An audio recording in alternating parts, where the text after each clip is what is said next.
Próxima parada, estação entrevista. Vamos falar sobre economia.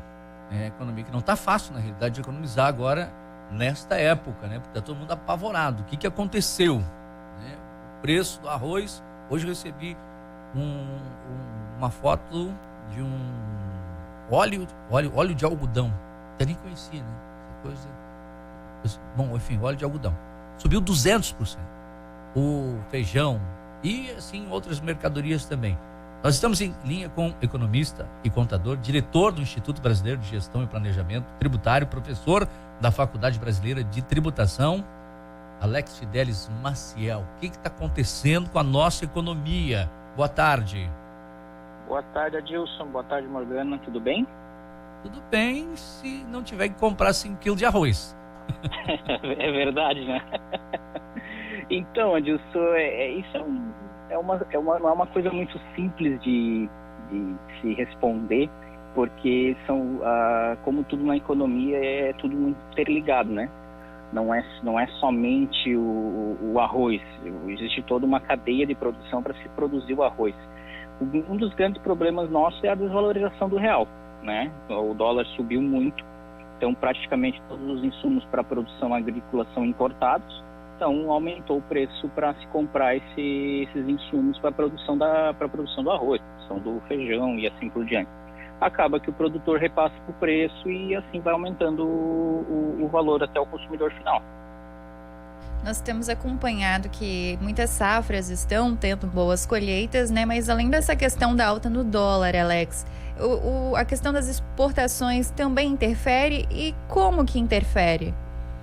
Então, Morgana, interfere muito, porque o que acontece? Eu sou produtor, tenho a minha produção e eu exporto. Exportando, eu vendo a dólar.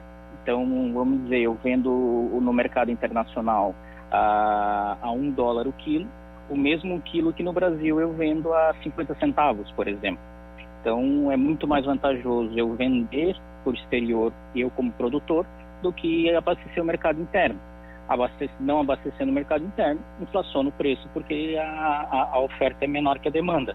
Um outro fator também que afetou isso foi o despejo de dinheiro do governo federal referente ao auxílio emergencial, porque muitas pessoas que não tinham condições de comprar uma quantidade maior de comida, com o auxílio foram ao mercado comprar comida. Isso também aumentou a demanda, a procura por isso. Não temos a oferta porque o produtor mandou para o exterior, aumenta o preço no mercado interno também. Tem algumas situações que eu venho acompanhando, Alex, né? Por exemplo, né? Esse produtor que hoje, digamos, o agro, né? Nesta pandemia toda, o agro está muito bem, graças a Deus. Se a gente fizer uma retrospectiva, alguns anos atrás, quem trabalha com grãos vinha sofrendo dificuldade financeira. Agora teve a oportunidade de se restabelecer. Ok, ponto. Só que o produto acabou fazendo falta para nós, que, como você disse, o poder aquisitivo, mesmo com a pandemia, com a participação do governo, fez com que as pessoas comprassem mais. Agora, te pergunto, nesse divisor aqui de assunto, né? Muitas pessoas dizem, a culpa é do governo. O governo não está fazendo nada. A última coisa que eu vi foi que a taxa de importação, o governo definiu em 0 para tentar dar uma segurada. Qual que é a real situação nesse sentido, na sua opinião, como profissional da economia? Então, Adilson, não seria correto afirmar que a culpa é só do governo. Na verdade, o mercado de grãos, ele é um mercado dolarizado, ele não é um mercado regional, ele é um mercado global. Então, preço, a cotação, a venda no mercado futuro, tudo é feito em dólar. Então tu pensa que a safra do ano passado foi vendida com $1. Hoje a safra está vendida com outro dólar.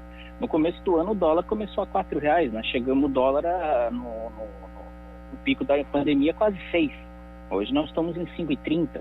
Então o aumento é muito grande, aumenta toda a cadeia de produção, aumenta tudo e o preço é repassado, o produtor repassa e assim por diante.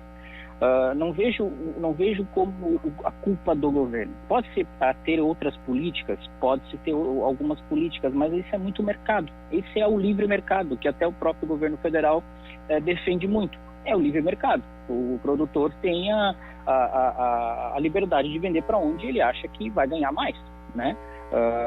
Não há possibilidades, vamos dizer assim, algumas políticas do governo interferir nisso.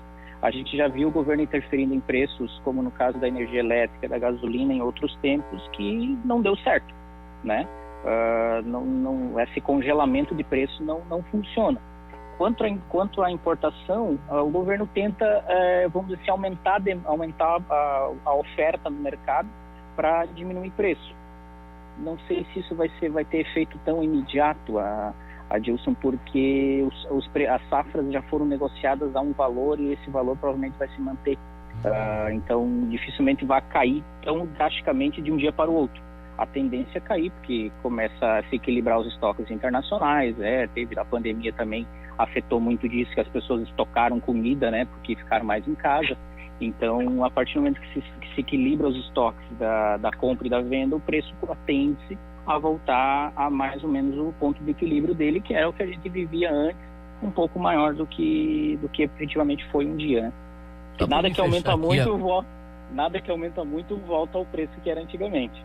Pois é, eu lembro da carne, lembra o salto que deu a carne? Meu Deus do céu, parou, né? Aí todo mundo começou a comer frango e suíno, né? Agora tem essa outra questão também. A carne não voltou àquele preço que a gente gostaria. Mas parece que a gente esquece. O que acontece? Porque o salário não aumenta. Na verdade, é muito do vamos dizer assim, do meu bem-estar social. Eu quero comer carne. Eu acabo indo ao mercado comprar, independente do valor, né? Eu não quero abrir mão de comer a carne. Mas o preço está muito alto. Mas eu quero me satisfazer em ter aquele, né? Em comer aquela carne. Então, dificilmente a gente, vamos dizer assim, a gente se acostuma com o preço. É o mesmo caso da gasolina. A gasolina subiu. Mas a gasolina sobe, a gente não vai mais andar de carro. Você acaba andando do mesmo jeito. Você acaba equacionando os seus gastos para ter o conforto de andar de carro, por exemplo, né?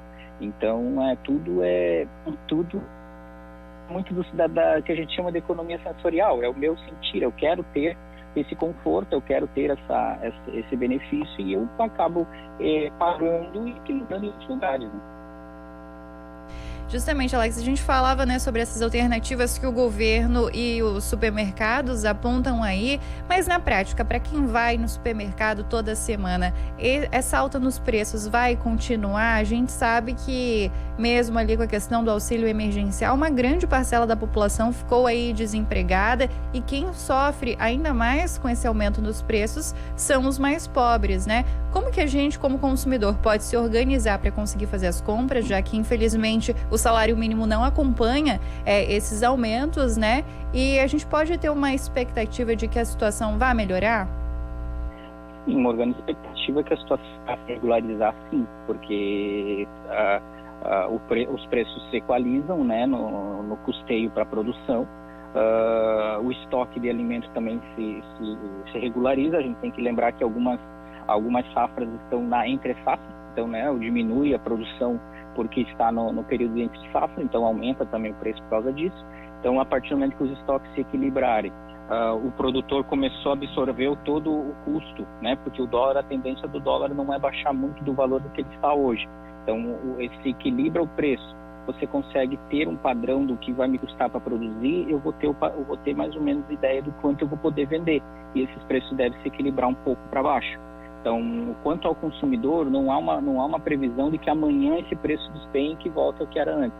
Mas sim, há um trabalho para que daqui a dentro desse mês, os preços já comecem a ter uma rota de queda para voltar mais ou menos ao que era antes.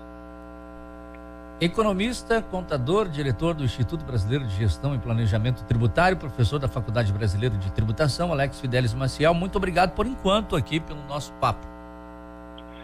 Obrigado a vocês, José. Eu fico sempre à disposição, que a gente puder esclarecer, a gente está aqui à disposição. O negócio é o seguinte, hoje é sexta-feira, a gente relaxa, né? Então, o pessoal reclama que paga quanto que tá? 40 ou não? 5 quilos de arroz, né? E dura o quê? Um mês?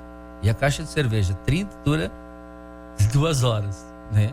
Então, né? Não pode reclamar muito, não. Qual o recado, Morgana?